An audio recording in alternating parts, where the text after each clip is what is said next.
latest generation Subaru Impreza, and although it looks a lot like the one that came before it, Subaru says it was completely overhauled, and it did get some really great updates in key areas that add up to make this a compact hatchback that I can finally feel confident recommending because it is so much better than it used to be.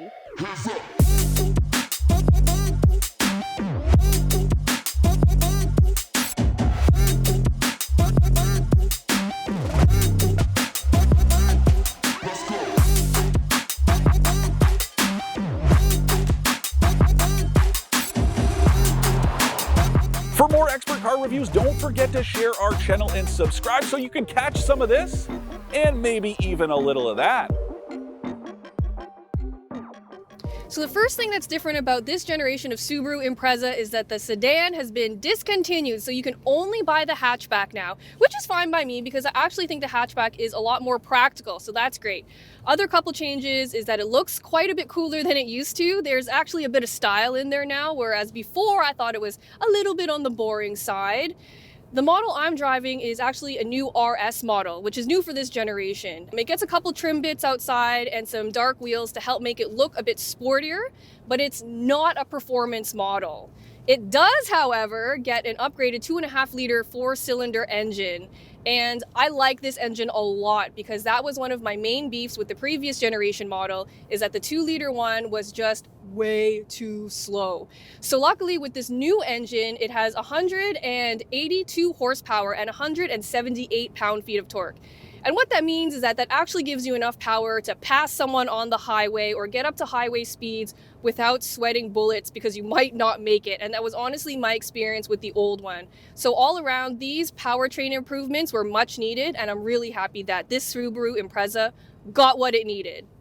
The Impreza still has a continuously variable automatic transmission, and it's honestly pretty good. It's responsive enough so you can pass someone without it taking too long, and it doesn't feel too laggy like a lot of other CVTs do, so that's great. Another improvement is that this Impreza is a little bit stiffer than it used to be, which benefits handling but without sacrificing comfort. So the fact that it's still able to balance both is really good news. Besides balancing handling and comfort really well, it feels really great in the corners, very confident. Something that I love about Subarus in general is that, of course, they come standard with full-time all-wheel drive. And that's something you can't get in something like a Honda Civic. You can get it in a Toyota Corolla hybrid, but not in the hatchback version. And I really love the visibility. I know that's not like a really sexy quality for a car to have, but the fact that you can see everything, the fact that they have this little triangle window here and that the side mirrors are on the doors means that visibility is amazing, which is really important for safety. Another benefit of that CVT I mentioned earlier is fuel economy. So this is officially rated to get 8.2 liters per 100 kilometers. I've been getting exactly that, and it's on winter tires, and it's been cold outside. So I'm really impressed with that figure, especially because it has full-time all-wheel drive. I think that's really good.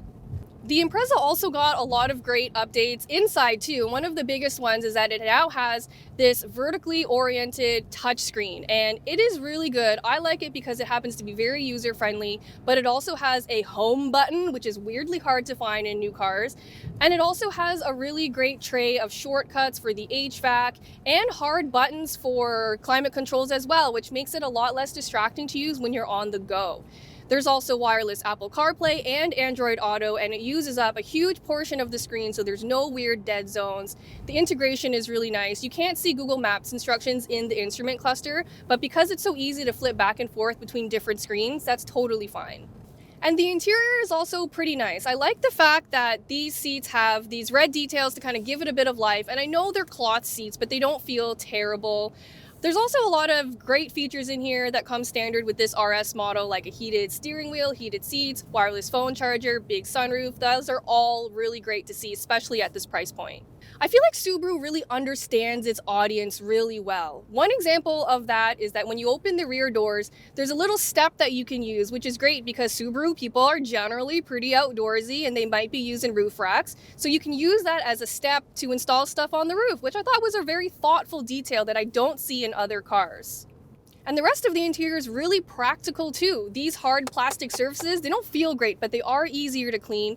You know, the door pockets are big enough to store water bottles. This center console is huge. It's just packed full of a lot of practical features, which I love to see. Besides that practicality, everything is also very straightforward and user-friendly. I gotta say, it is very refreshing to step into a car and know almost immediately what everything does without having to bust out the user manual. There's one thing I was a little bit confused of, is that this S and I button on the steering wheel, wasn't quite sure what it did at first, but from what I can surmise, it's basically a sport mode and an eco mode. I've been driving it mostly in eco mode, which is fine, but if you need a little pep in your step, you've got the sport mode to help you out too. I also love that this Subaru Impreza comes standard with pretty much every safety feature that Subaru has to offer, including stuff like adaptive cruise control, which is really impressive, combined with the fact that it has standard all-wheel drive. Prices for the Impreza start at 29 grand, and to this day it remains one of the most affordable ways to get into an all-wheel drive vehicle. The RS model I'm driving starts at around 34, which I still think is a really great bargain considering that a Honda Civic hatchback starts at around 37.